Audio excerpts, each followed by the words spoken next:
I want to rip through some sound bites with you and react on the back end. So Don Sweeney, had his end of the season press conference, and there was a lot going on. So I want to get to all these. So let's go rapid fire here. Here's Don Sweeney on signing Jeremy Swayman, which we've talked about a bunch, to a long-term deal. Take a listen.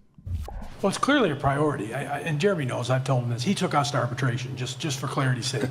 And again, that part of it, no different than Trent Frederick and being there and being able to settle. Sometimes those things happen in the course of business, and it's not an indication of whether or not we didn't believe in Jeremy Swayman, whether or not we don't think he's a big part of our future. We clearly engaged in conversation during the regular season to find a longer-term extension. We haven't gotten there yet. It's a priority now. It'll continue to be a priority until we get that across the finish line. He's a big part of our current team and the run that he went on in the playoffs and our future.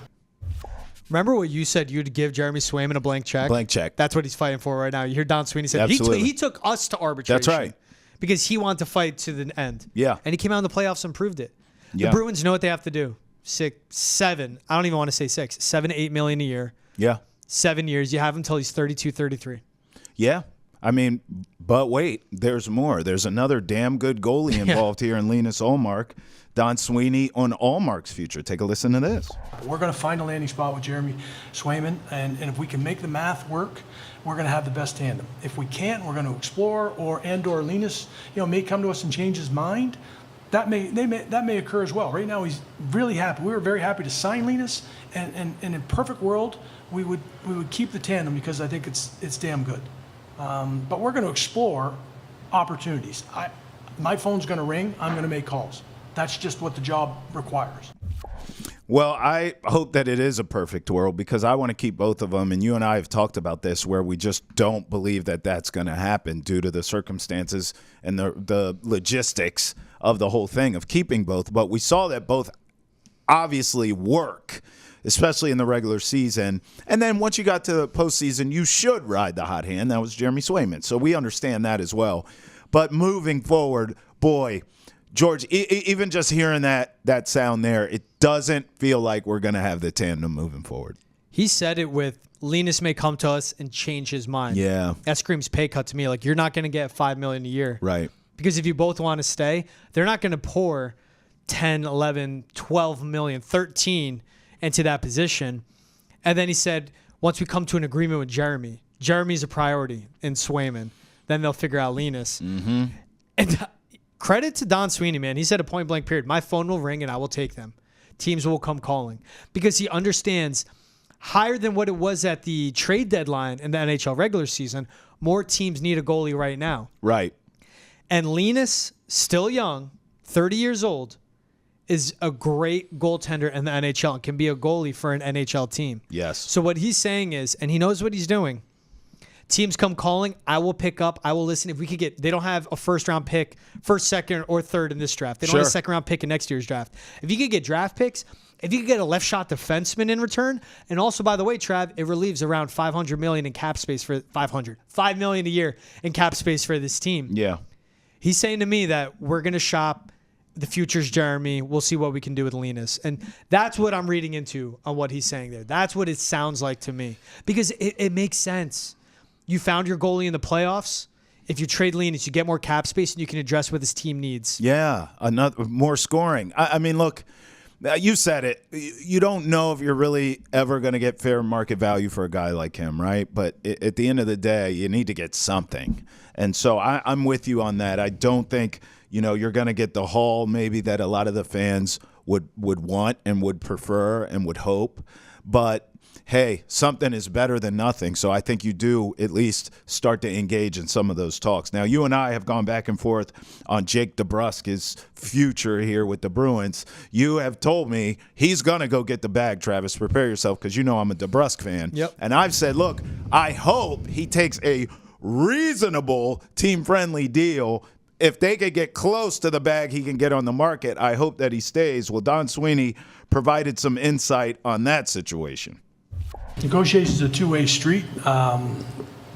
We took an aggressive position with Jake. No different than other players that have chosen not to re-sign and explore. That's That's within his right, certainly at this time of the year. Do I see a path? Yeah, there's a path. And I told him that at our exits, that, he's been a big part of our group. He elevated in the playoffs.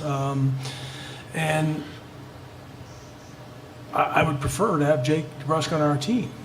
But he has some opportunity in front of him that he may pursue otherwise. This sounds like, and I hate saying these words, George is going to be right. It sounds like the Bruins offered him a paycheck, but a hometown discount paycheck. Which And Jake DeBrusk, he said winning's his priority. He can go home to Edmonton, or he can get paid by a team like the Blackhawks or the Sharks or the Devils or the Red Wings that need that veteran, that Bruins culture in their dressing room. You're closer here. You're close here.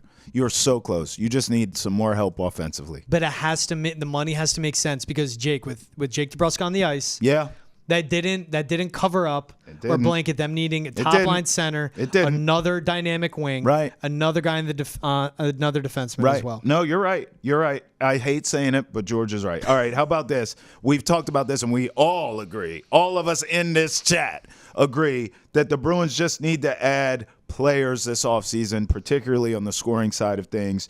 Don Sweeney talked about that as well.